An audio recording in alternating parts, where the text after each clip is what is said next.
Dahil gaya-gaya tayong mga mare, nagluto na naman ako ng crispy pork sisig. Ang ginawa ko pala ay isang slice ng pork belly. Bago ko pala prinito yan guys, ay inilaga ko muna siya ng 30 minutes. Gusto ko pala yung crunchy kaya dinip-fry ko yung pork belly. Pagkatapos kong maprito yung pork belly, ay hiniwa ko ito ng maliliit na sizes. Takam na ako dyan guys kasi naman pagkahiwa ko yung pork belly ay napaka-crunchy talaga. So, ito yung ingredients ko guys, kaya lang may nakalimutan ako dyan. Itong paraan ko ay ginaya ko lang sa napanood ko sa YouTube. Nagmelt lang ako ng butter, tsaka ko ginisa yung sibuyas.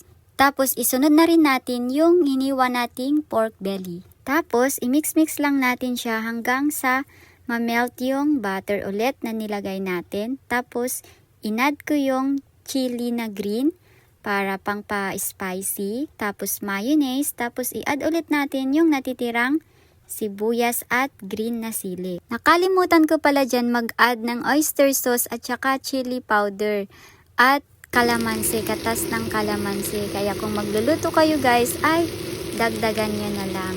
Sorry, mauulit talaga akong magluluto nito. Nakakatakam talaga, itsura pa lang, ang sarap. This really, oh my god. Sisig ko, no? Crispy pork sisig.